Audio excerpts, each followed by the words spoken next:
Bem-vindo ao podcast do Instituto Pavarini, um lugar que você está entre gigantes. E hoje o coração tá fibrilando de alegria porque eu estou aqui com uma convidada muito especial, doutora Juliana Enhata. Ai, meu Deus, professora doutora da USP, da Escola de Enfermagem da USP, com a licença poética Ju, tá? Doutora Juliana, muito bem-vinda ao podcast do Instituto Pavarini. Ai, doutora Thalita, é um prazer estar aqui com você hoje. Eu estou muito feliz com o convite, de verdade, até pela nossa trajetória juntas, que nós temos aí uma história de anos. A gente não pode falar quantos, né? Mas alguns por aí. Então, obrigada, de verdade. Ai, Ju, licença poética, tá? Obrigada por estar aqui. Quando a doutora Juliana fala da nossa trajetória, a gente se formou junto, Brasil. É sobre isso. Então, nós nos formamos juntos. E, Ju, não sei se você lembra dessa história, mas eu entrei no grupo de pesquisa, da qual ela é líder, tá, Brasil? Presta atenção.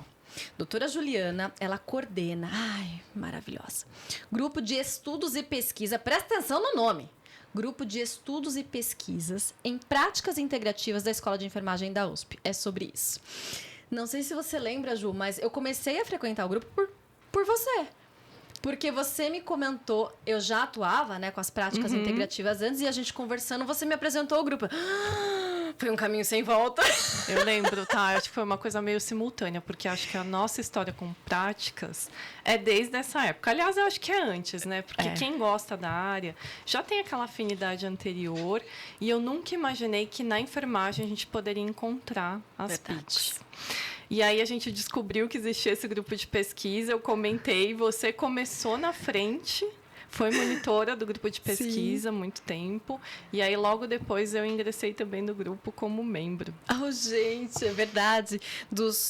Na USP, né, até então a formação de 4 anos integral, dos 4 anos, 3 eu fui monitora do grupo de pesquisa. Nossa, um aprendizado incrível, e era muito gostoso. Ah, isso eu lembro nostálgica, que a gente se cuidava muito. Eu lembro também. Quando a gente estava estressada, no intervalo das aulas, na hora do café, do almoço, uma ia lá rapidinho fazer um atendimento para outra, né? Exato. Era um privilégio. Essa é a verdade. Muito gostoso. E, inclusive, nós tivemos a oportunidade, durante a graduação, de escrever capítulo de livro em práticas integrativas na enfermagem. Foi isso mesmo. Graças ao convite da professora doutora Maria Júlia Paz da Silva. E nós tivemos... E Ju foi minha modelo, Brasil! É verdade. Descobrir ainda os direitos autorais das fotos anônimas, que não dá para identificar, mas fui modelo. Exato. Posso dizer que eu fui modelo já na vida, né, também. E olha que interessante. A gente realmente não sabia que a gente poderia levar as práticas integrativas para esse lugar, mas até hoje, né, a gente permeia lugares, faz pesquisa. Doutora Juliana na USP orienta a pesquisa nas práticas integrativas e lidera isso. Então veja o lugar de fala, né? Claro, ela está dentro da universidade, da melhor universidade do Brasil, né, gente? É sobre isso. E tem uma pergunta que sempre nos fazem, né? Que é, tem evidência científica? Eu não tenho nem coragem de perguntar isso para ela, né, gente? A pessoa lidera um grupo de pesquisa, né? Mas é uma pergunta que eu recebo com muita frequência. E aí a gente tem que sorrir, né? Não, na verdade, a gente tem esse compromisso de fazer a ciência, né, Ju? De fazer a pesquisa nessa área. Eu acho que é bem isso que você falou. Sobre um compromisso social. Então, se a gente sabe e a gente recebe indiretamente ou diretamente financiamentos para essas pesquisas, sim, porque a universidade ela é financiada por todos nós, não é? Então, nós cuidamos do grupo de pesquisa com muito orgulho.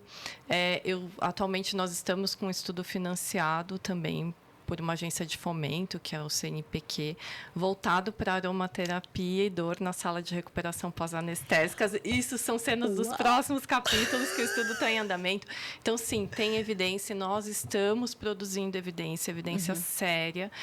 E essas evidências sérias é uma história, né, que começou lá com a professora Maria Júlia, porque ela foi muito visionária nesse sentido, de trazer isso como ciência para dentro da universidade. Então, ela merece, acho que, todo o nosso respeito em relação Sempre. a isso, sempre. Você mesma teve a oportunidade de fazer pesquisa na área, Sim. participar. Eu também tive e a gente continua com esse legado. Então, temos sim, a resposta é sim, temos evidências em aromaterapia.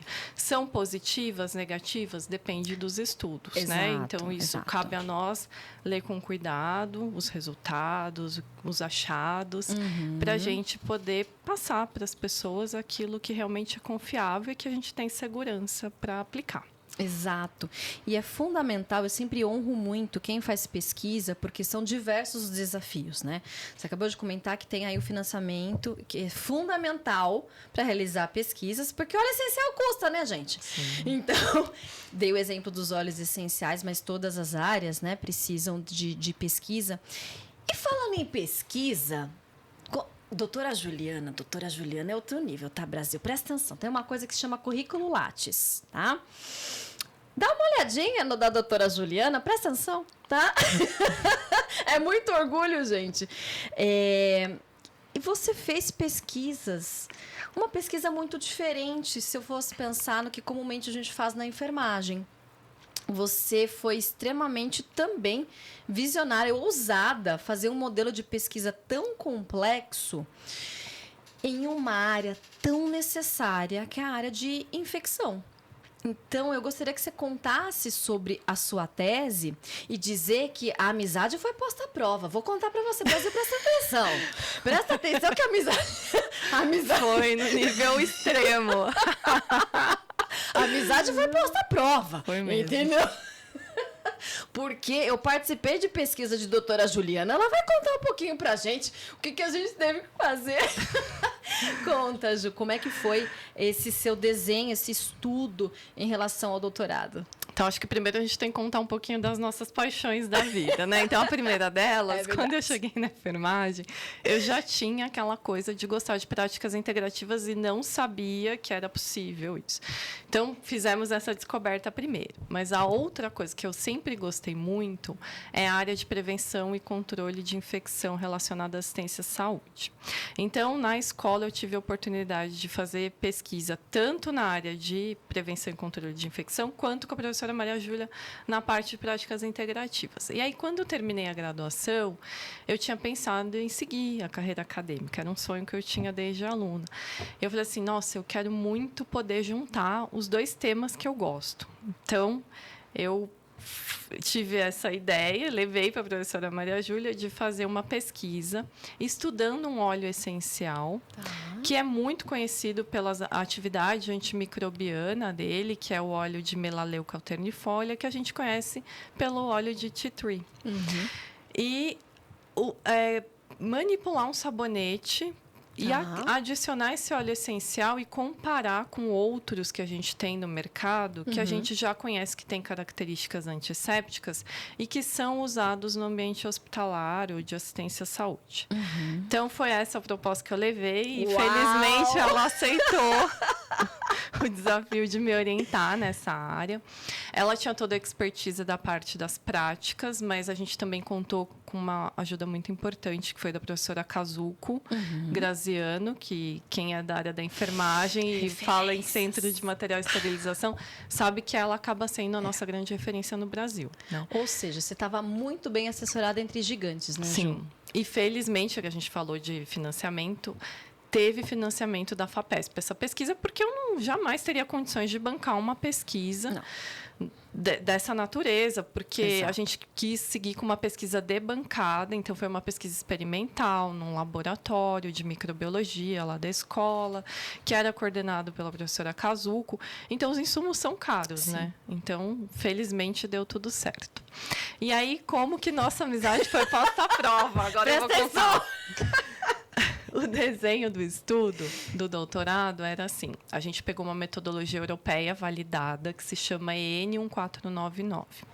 E essa metodologia, ela permite que a gente compare a ação antisséptica de diferentes produtos para higienização simples das mãos, que é aquela que a gente faz, que tem recomendação da Anvisa, 60 segundos, tem a técnica passo a passo. Então, tem um protocolo de pesquisa e ele fala que a gente tem que envolver de 12 a 15 15 voluntários. Eis uma delas entre nós. Até aí tudo bem, a gente pode ser voluntário de pesquisa. E como que funciona, né? Então, a gente queria testar 3 produtos, na verdade. Um era esse sabonete que a gente manipulou com óleo de melaleuca numa concentração de 2% e comparar com o que a gente tem no mercado que eu comentei. Perfeito. O que a gente mais usa? Sabonete com triclosan a 0,5%. Né? Tem marcas, enfim, aí conhecidas da parte de ambiente, assistência à saúde. E com clorexidina a 2%. Só que, claro, eu não defini os 2% da melaleuca da minha cabeça, né? Então, a gente foi lá na literatura, fez uma busca sobre as evidências, e a gente viu que tinha alguns estudos que falavam sobre banho em pacientes para descolonizar aqueles pacientes que estão com colonização por estafilococcus resistente à meticilina. E nesses banhos, eles usaram um sabonete também que tem um nome comercial, numa concentração de 5%. Então, o que a gente pensou? Bom, se 5% foi seguro para os pacientes, né, vamos tentar uma dosagem talvez menor, semelhante à dosagem da clorexidina, porque tem a questão da potência do aroma da melaleuca. Exato. Né, que ele tem um poder olfativo de intensidade baixa, então ele permanece ali no ambiente. E isso incomodar, certo? Se a proposta é algo que seja agradável, também tem que balancear as duas coisas. Então, a gente reduziu a concentração para 2% e fizemos os testes com isso.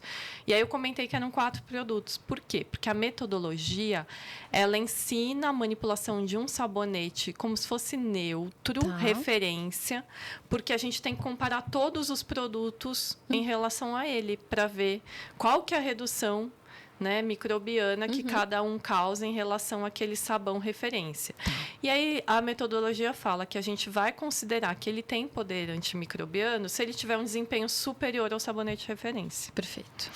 Então, foi isso. E para a gente testar, né, tem que ver se os micro-organismos morrem. Como? Com um caldo preparado em laboratório, com uma concentração logarítmica altíssima de micro-organismos.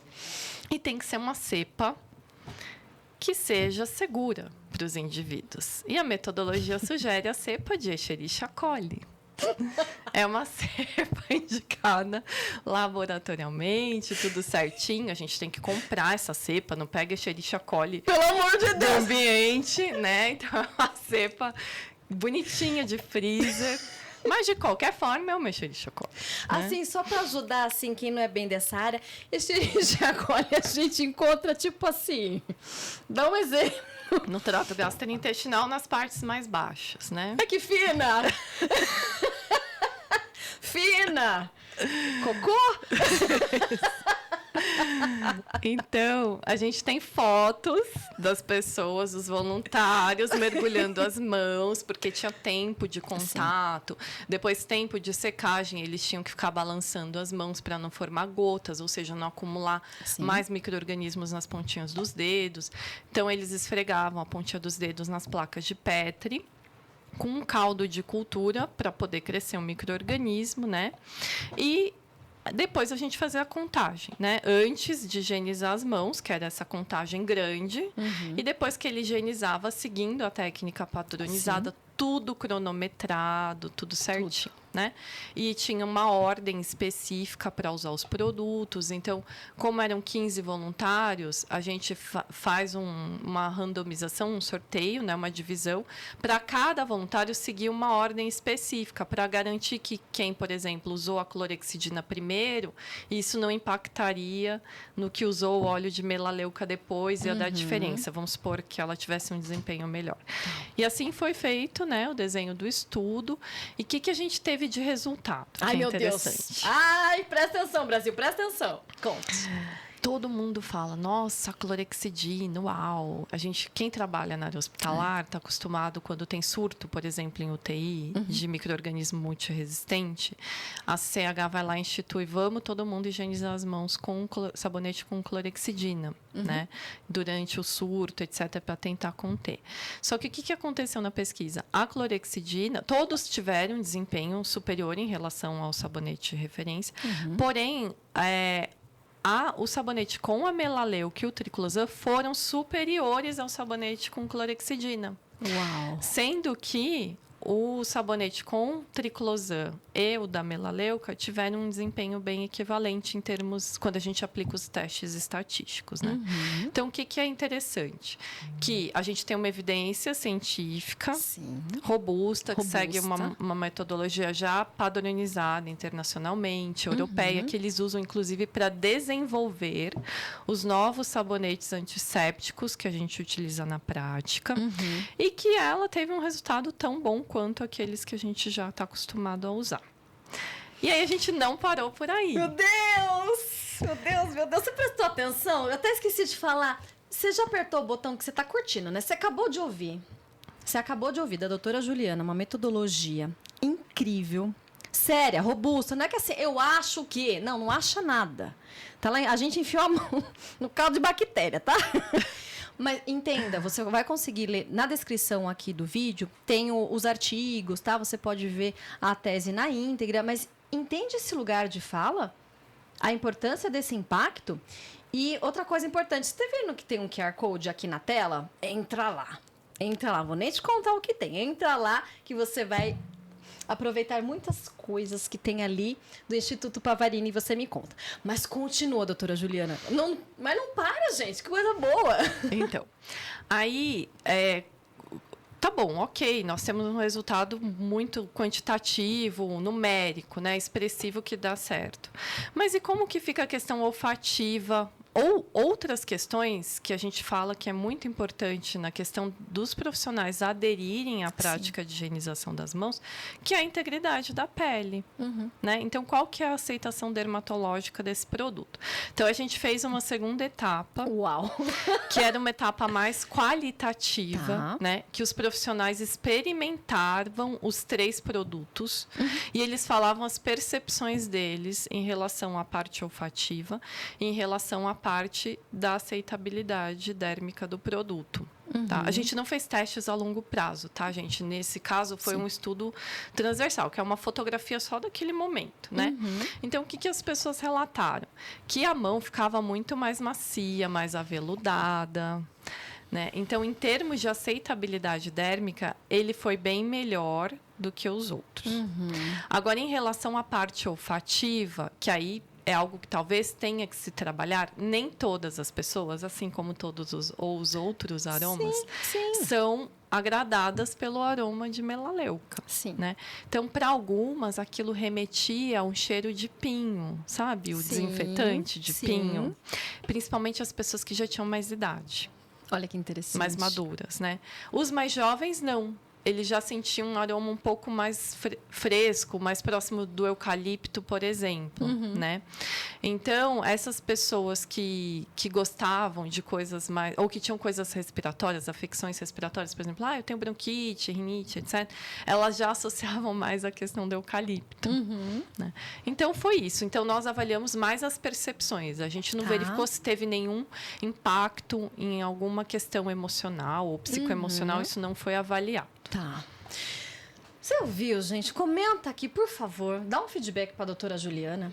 Porque eu acho de uma riqueza, Ju, esse estudo. Porque também tem uma outra vertente que é assim, você foi extremamente empreendedora. Porque você desenvolveu um produto. Sim. Então, a gente saiu daquele início de conversa de será que eu junto prática integrativa com aroma, com a enfermagem? Ok, juntamos. Aí você fala, será que eu consigo juntar aromaterapia com infecção em ambiente hospitalar? Infecção relacionada à assistência à saúde? Sim, podemos. E aí você cria um produto, né? Não sei nem se à época tinha a dimensão de tudo isso. Porque a gente, enquanto pesquisador, a gente tem um objetivo que é como se fosse um raio laser. Isso, né? Muito restrito, focado, né? E mesmo porque esse estudo ele foi desenvolvido em 2015. Então, vai fazer quase 10 anos, né?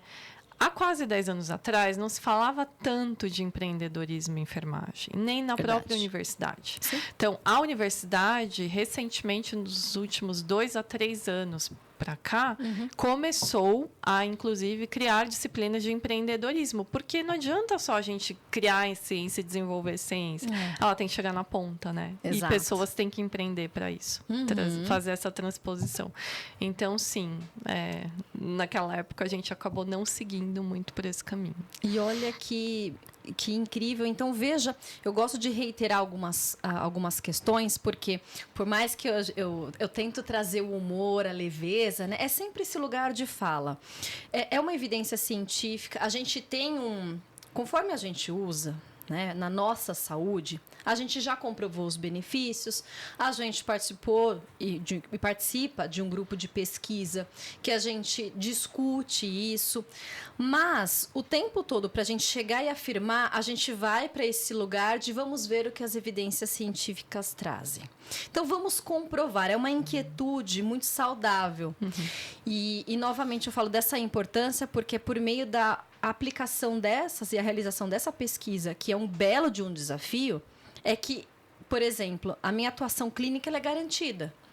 Então, quando eu vou atender um paciente ou um interagente com aromaterapia, nessa vertente, eu fico muito tranquila, porque ainda bem que existem doutoras Julianas, porque por meio desses trabalhos a gente consegue ter segurança clínica e até esses questionamentos de tem evidência, não tem evidência. Eu consigo instituir isso em um ambiente de saúde, eu consigo aplicar isso e veja a comparação com produtos vastamente utilizados. E me chamou a atenção, né? Como que a gente se adapta, porque quando a gente entra no ambiente de saúde, a gente é exposto a diversos cheiros, que não necessariamente são agradáveis, mas a gente se habitua. Então, também tem esse lugar, né? E essa preocupação, veja a preocupação, não é porque funcionou que...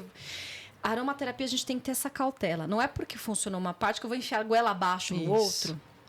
Porque aí eu acho que é uma... A gente deixa de ser integrativo. Perfeito. Né? Que é respeitar o outro nesse sentido. Exatamente. Aí perde a essência da prática. Perfeito. E até trazendo uma das áreas de atuação da Ju de centro cirúrgico, só quem frequenta centro cirúrgico sabe o cheiro daquele lugar. Nossa, Thalita, sabe quando você começou a falar do cheiro? Sabe o que me veio na cabeça? Olha, quem trabalha em centro cirúrgico vai lembrar disso. O cheiro do cimento ortopédico. Ele é inesquecível. Você entra, você sabe, estão usando cimento aqui. E ninguém deixa de usar, porque o cheiro, né? Porque... né? Então... Exatamente. Então, eu acho que ter essa clareza também é importante para quando você vai para essa área de desenvolvimento de produtos e tal, ou quando você ouve alguma negativa em relação a algum tipo de cheiro, é organizar esta informação.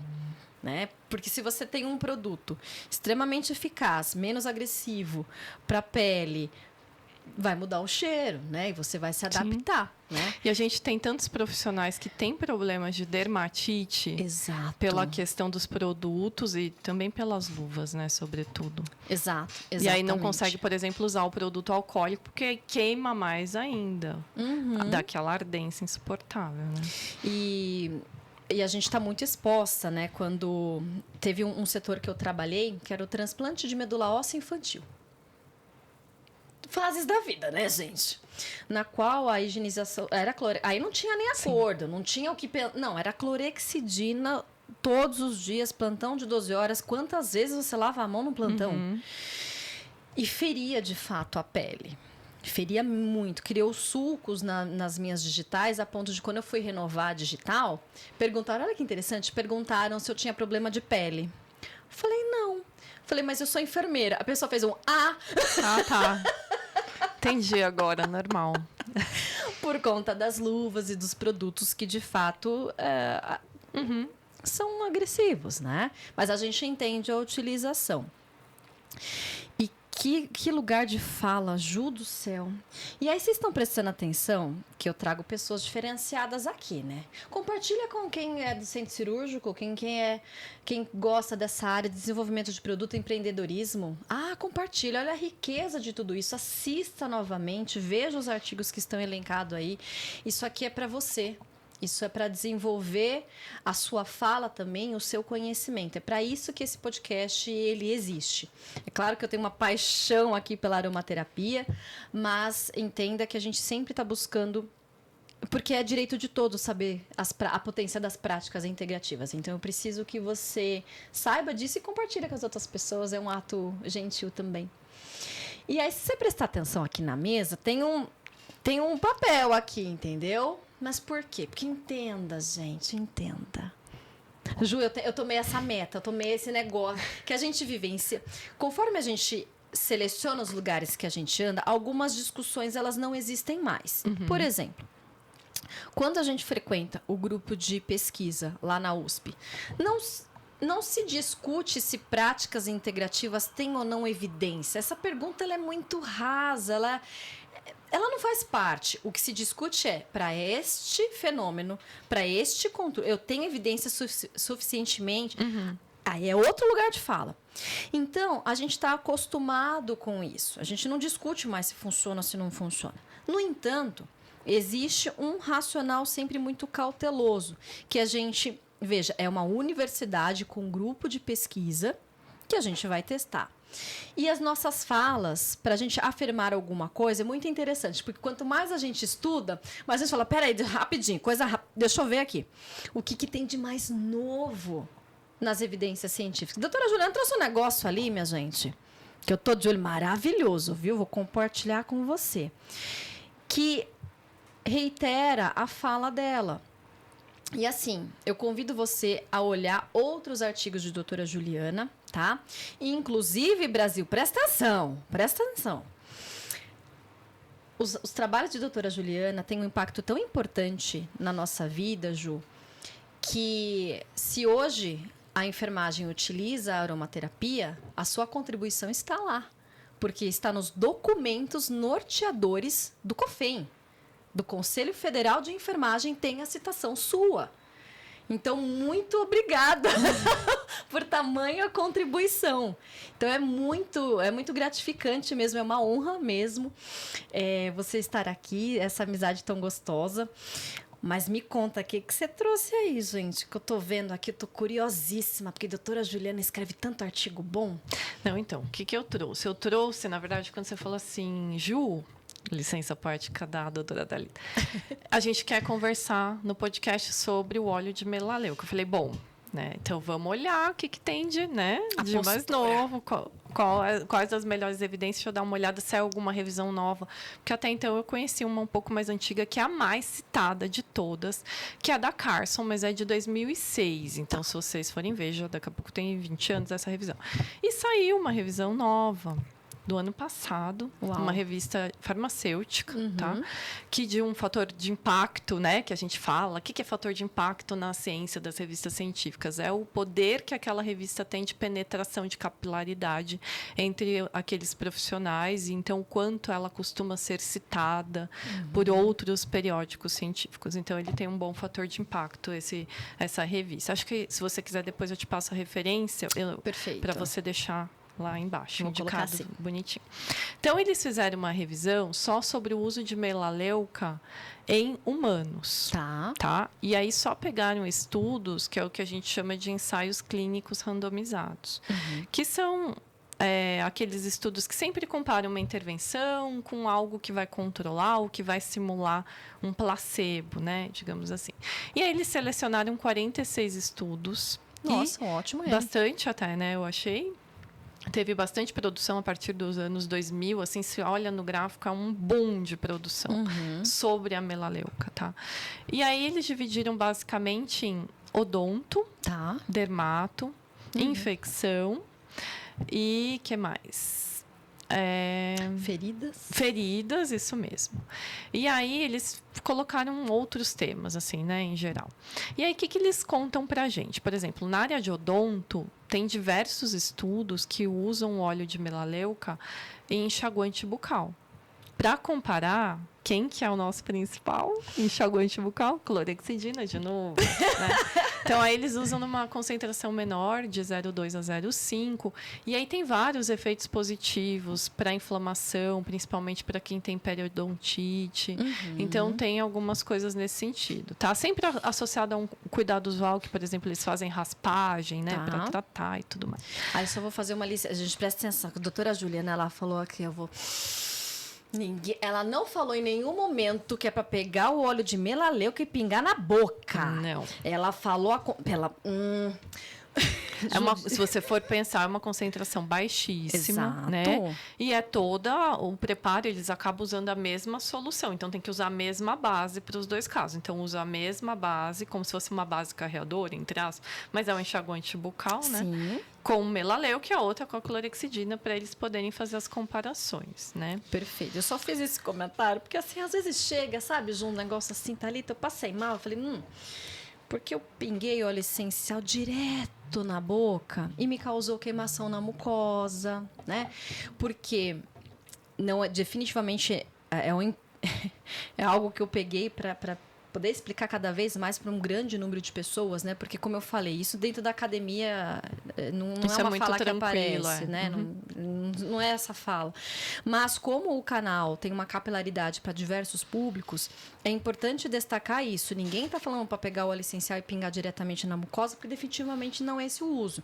Não é porque agora eu descobri, né, que por meio de uma revisão, esse óleo é utilizado, por exemplo, em questões de periodontite, que eu vou sair... Ou eu vou pegar o meu enxaguante bucal e pingar lá dentro. Não foi isso que a doutora Juliana falou. Não, de forma nenhuma. Inclusive, acho que é importante a gente citar que o óleo de melaleuca, né? Primeiro que, acho que vamos dar um passo anterior.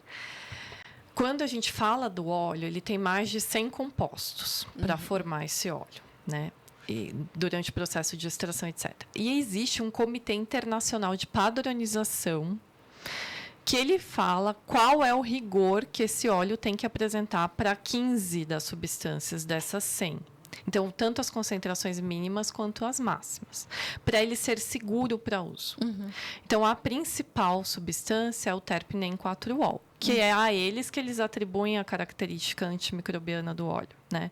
Então, o terpenen 4-ol, ele tem que estar numa concentração de, se não me engano, 25% a 35% do óleo. Então, antes da gente usar o óleo, tem um estudo de cromatografia que a gente fala que tem que ser feito para ver se aquele óleo é seguro para uso e se ele vai atingir o objetivo dele. Então, esse é o primeiro ponto, né? Não vamos fazer destilação em casa com folha de melaleuca para tentar obter óleo, que esse é o processo. Mas, enfim, então acho que esse é um ponto que a gente tem que ressaltar. E outra coisa que quem puder e quiser ler esse estudo dessa revisão, vocês vão ver que eles citam todos os efeitos adversos dos óleos em cada estudo. E não são poucos. Então, na maioria dos estudos, os participantes tiveram algum tipo, ainda que não numa porcentagem expressiva, mas tem, né? Um outro exemplo, quando a gente vai para a parte de infecção. Eles testaram, voltando para o centro cirúrgico, né? A gente vai falar da infecção da ferida operatória, por exemplo. E um dos protocolos recomendados pela Organização Mundial da Saúde é a descolonização nasal da equipe cirúrgica e do paciente se ele tiver colonizado por Staphylococcus aureus, para cirurgias ortopédicas, por exemplo. E fora do Brasil existe uma substância que é um antibiótico, que é a mupirocina, que eles recomendam a aplicação, ela parece uma pomada, né, para fazer essa descolonização. Então, o que eles falaram? Vamos comparar óleo de tea tree para aplicar, né, com mupirocina nasal. Então, eles prepararam como se fosse uma pomada, enfim, para aplicar. O que eles perceberam? Não foi possível terminar o estudo, porque a queimação na mucosa nasal foi tão importante que não foi possível prosseguir. Uau. Então, temos essas questões, outros exemplos, né, de estudos. Pessoas que tiveram, na parte de dermato, quando aplicaram, reações irritativas na pele. ou sensação de queimação, Sim. ou de ardor. Então, o que a gente tem das evidências que é importante? Eles trazem os resultados, trazem o que aconteceu que não foi tão bom assim, para a gente estar ciente, e a gente sabe o que deu certo naquele cenário, naquela população. Sim. Por isso que a gente não pode generalizar, que é o que você falou. Perfeito. E aí, até aproveitando Você já curtiu, né? Só pra... Já. Então, olha quanta informação. Volta o vídeo, assista novamente. Mas, até reiterando, quando você fala do ardor, do incômodo cutâneo, até para desmistificar, baseado, novamente, sempre em evidências, que não é para sair pingando óleo essencial em tudo que é canto, né, gente?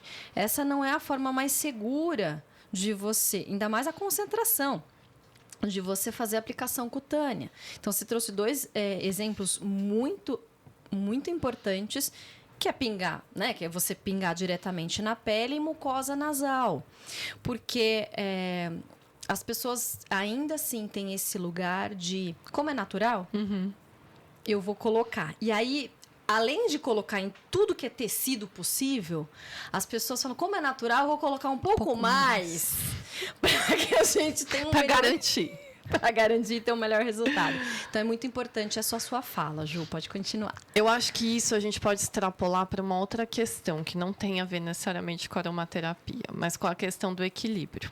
Quando a gente fala das práticas integrativas, a ideia é restabelecer o equilíbrio, né? Ou reequilibrar o indivíduo na parte emocional, física e assim por diante. Então, assim como a prática tem esse objetivo, o óleo tem que seguir por essa linha.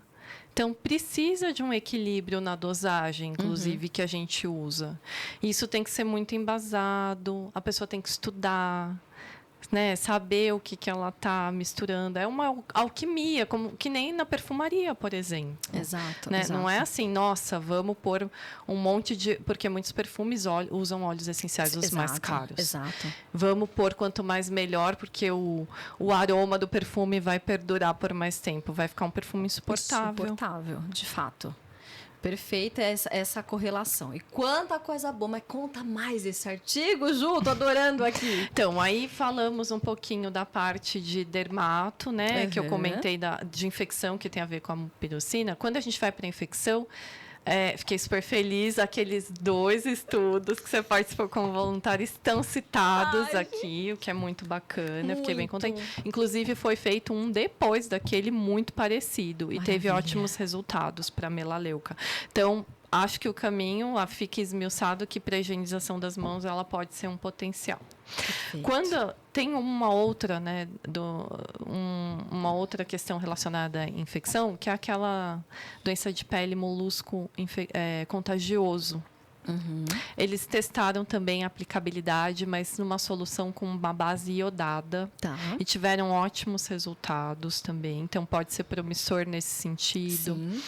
Tem para tinea pedis, que é o pé de atleta, que a gente fala também. Mas a maioria deles teve essas relações. Tanto do molusco contagioso, teve essa reação dérmica em alguns participantes, quanto da tinea. Eles destacam essa questão, né? Porque foram dosagens mais altas também. Sim, sim. Quando a gente ainda fala da infecção, citam aquele estudo que eu comentei, que eu baseei para a gente chegar na concentração dos 2%. Perfeito. Que são aquela questão dos banhos para os pacientes de UTI que eram colonizados por estáfilo. Que mais que é legal? Essa questão dos, né, de tratamento dos pés, né? Da saúde dos pés. A gente tem que tomar... Eu gostei muito que surgiu esse uso, porque é muito comum o podólogo falar e dar essa indicação. Usa o titri. Mas esse uso o titri... Sai um uso o titri! Ei! Né? O que é? Você benze o pé? Nem quanto, nem onde, nem que frequência, né? Não é? Eu entendo o lugar de fala de, gente, existe algo natural que você vai se beneficiar e muitas pessoas tiveram resultado. Isso é muito bom. Só que a gente tem que sair deste lugar de que é muito bom e vamos entender, vamos ver um protocolo, vamos ver o que tem, para que eu não interrompa um tratamento por essas questões, ressecamento de pele. Então, quando você vai... Os extremos, né? nunca é o caminho. Uma pele extremamente ressecada ou uma pele extremamente úmida, as duas podem piorar as situações ou trazer outros problemas. Sim. Então, o uso também inadequado do tea tree no tratamento de unhas acaba levando ao ressecamento, aí você tem uma fissura, aí você tem mais uma abertura, uma porta de entrada de outros microbióticos. Então, assim, piora tudo. Sim. Por uma fala de, tea tree é bom para micose de unha. Então, tea tree é bom para micose de unha. Cadê o estudo? Tem aqui realmente citando que é, tá? Então, cadê o estudo que fala do tea tree é bom para micose de unha? Como que ele foi aplicado? Foi só a gota direto, uma gota por dia? Se foi isso, ok. Compre um óleo de segurança e siga uma gota por dia. Mas se não, se houve uma manipulação por detrás desse protocolo, né? Por exemplo, eles compararam com o clotrimazol. E foi uma aplicação por 6 meses. Isso, tempo de aplicação. Tem tempo de aplicação. Exato. Então, é frequência, a dose, é o uso. Gente, toda a indústria farmacêutica ela foi baseada inicialmente nas plantas, nos venenos dos animais, né? Então, claro, inicialmente houveram aplicações empíricas, mas hoje a gente já tem um discernimento, né, e estudos, enfim, que a gente pode se nortear para determinar e criar os protocolos. Então, acho que o importante é um convite às pessoas a estudarem sempre, se capacitarem, se formarem, saberem ler criticamente essas evidências científicas, para elas decidirem, era só uma gota, então eu tenho condições de pingar em casa, por exemplo. Ou não, teve um produto que foi desenvolvido, ou quero empreender, eu vou estudar e vou empreender e vou criar um produto. Exato. Então, também temos outras opções, né? Que bom. Como eu fiquei tão feliz que você falou isso, sabe por quê? Porque eu fico fazendo, né, bastante fala nesse sentido, então é muito bom quando outras pessoas... Gente, doutora Juliana, docente da USP, pelo amor de Deus, que tem um monte de artigo aí, presta atenção quem tá falando, tá? Mas, na verdade, é essa sintonia, é isso que a gente acredita, por isso que a gente continua nesse caminho. Mas, conta mais, a gente tá quase finalizando aqui, minha gente, mas... Tem algum outro ponto que você gostaria de destacar desse estudo? Acho que tem um que é muito bacana, que é sobre a questão da cicatrização das feridas. Hoje a gente já sabe que as feridas... E a gente tem muitos enfermeiros que trabalham com estomaterapia, né? Sim, sim. E tem aquelas feridas crônicas, já sabe que elas ficam com biofilme. Então, testaram, né? Então, compararam impregnar bandagens em parafina, que seria um grupo controle, e outro parafina associado ao óleo de tea tree, e tiveram bons resultados. Então, pode ser também um campo promissor. Tem até com pacientes que têm feridas por queimadura. Uau! Tá? Então, temos muitas coisas. Esse artigo está bem interessante. Que mais? E acho que tem um aspecto muito legal. Conta. A parte em relação à psicoemocional.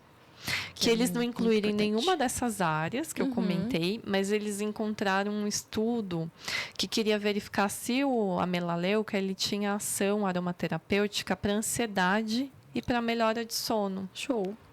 E aí compararam com lavanda. Mas aí a gente vai perguntar para a doutora Thalita. O que você acha? Qual você acha que foi o resultado? Então, achei interessante, porque eu nem iria fazer essa pergunta. Eu nem iria fazer essa pergunta. Até pela constituição química dos principais ativos majoritários. Eu ia falar, de onde será que saiu essa dúvida? Porque eu não iria para ela. Porque eu já iria falar assim, acho que neste jogo... a lavanda vai se sair melhor. Foi isso mesmo. É claro que a doutora Thalita ia saber a resposta. É isso mesmo. Mas eu acho, assim, com um olhar de pesquisador, qual foi a intenção, né, desse estudo? Acho que era justamente isso. A gente já sabe que a lavanda está muito bem estabelecida para essas finalidades. Né? Ela é a nossa rainha. Sim. E aí, será que ele talvez não seja uma princesa, né? Ou possa ter uma atuação parecida ali? Porque muitas vezes, quando a gente pensa em fármacos ou princípios ativos, a gente não quer necessariamente descobrir algo melhor. Mas se a gente descobrir algo tão bom quanto, já seria ótimo. Sim. Mas você está certa na sua resposta. Mas é isso mesmo. Mas você sabe que teve um estudo que eu estava vendo sobre o limão siciliano, que ele sim, ele tem uma contribuição referente a propriedades ansiolíticas e quiseram testar na questão do sono. Diminuiu o período de latência do sono. Então a pessoa ficava emperrando para ela entrar, porque eu entendi o lugar de fala do pesquisador também. Bem, a ansiedade, ela pode contribuir para a piora do sono. Sim. E para pior, porque você fica naqueles pensamentos repetitivos, por exemplo, e não consegue dormir tão rapidamente. E o limão siciliano tem uma propriedade ansiolítica. E quiseram fazer esse teste que piorou a qualidade do sono, porque tanto é que a gente usa o limão siciliano com outra propriedade para a gente ter foco e concentração.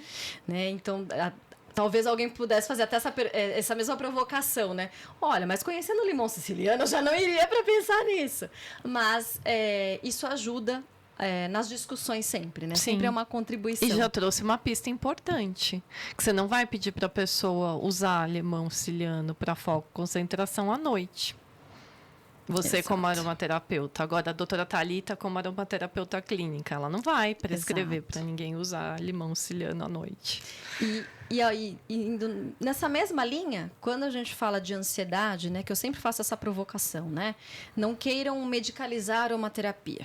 É um apelo que eu faço, não medicalize a aromaterapia. No sentido que senão a gente reduz muito e a gente já entendeu que olhar uma forma muito fragmentada do ser humano, das questões que acometem a sua saúde, não é mais suficiente para recuperar ou manter a saúde. A gente precisa ampliar isso, por isso que a gente é tão apaixonada pelas práticas integrativas. Então, entendendo que o limão siciliano, ele também tem propriedades ansiolíticas, mas que ele piora a qualidade do sono, é um óleo que eu vou utilizar durante o dia para tratar a ansiedade, por exemplo. Né? Lógico, tem prova olfativa, tem mil questões aí. Mas e a lavanda? Que a gente já viu por meio, sim, de um outro estudo. Eu vou utilizar no período da noite. Que aí vai ajudar essa questão da ansiedade. Por isso que não dá para falar assim.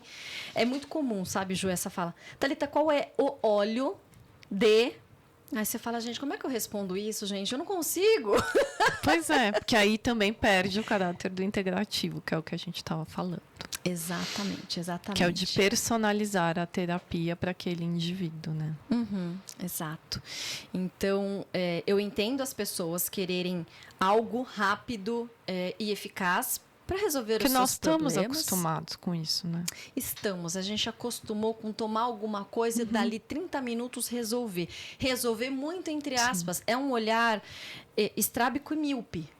Porque se você toma toda hora o remédio, você resolveu o quê? A depender, lógico, né, do cenário que você está falando, você minimizou aquele incômodo, mas você resolveu a origem. É nesse sentido que a gente sempre defende a não medicalização, esse olhar, né, em relação à aromaterapia. Ju, meu Deus, tem que terminar, gente, tem que terminar. Esse papo que tá tão gostoso. E até convidar você acessou esse QR Code? Foi muito importante, sabe, Ju, essa trajetória que a gente tá junto. A gente tá junto em vários espaços, viu, Brasil? É sobre isso, presta atenção. Verdade. Porque, né, eu sou muito seletiva com quem eu ando. E é sempre um prazer estar com a Ju em diversos espaços de discussão. E é sempre essa seriedade, esse lugar de fala. Não é você ir para os extremos de não tem evidência, não dá certo. E não, tudo dá certo. Não. É muito esse equilíbrio também em relação às pesquisas.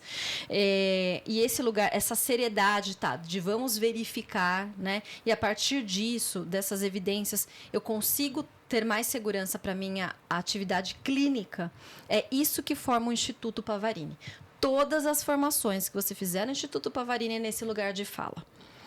É sempre fazendo as discussões, inclusive tem discussão de artigo lá, que às vezes sai com um resultado maravilhoso e a gente para discutir a metodologia. Você fala, mas espera aí, como é que chegou a essa conclusão? Não entendi.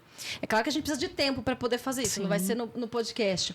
Mas toda a formação do Instituto Pavarini é nesse lugar de fala. Tá? Então, você pode ficar muito tranquilo que a gente apresenta, sim, os benefícios, mas apresenta o que precisa melhorar e quais caminhos a gente pode seguir. Ju, muito obrigada pelo seu tempo. A agenda da Ju é complicadíssima, vocês já sabem, né? Docente da USP, gente, como é que faz? Então, assim,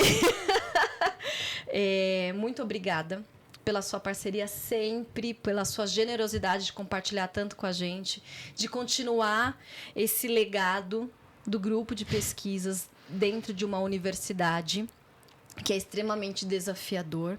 Claro que as práticas integrativas já estão em outro lugar, mas continuam tendo os seus desafios, até para buscar financiamento para pesquisa, viu? Não irrita a gente, não. Ah, mas não tem tal... Qualquer dia a gente fala só de financiamento para falar dos desafios. É um desafio e tanto. Verdade. Então, muito obrigada, Ju, por continuar esse legado tão importante, com essa seriedade, com essa leveza.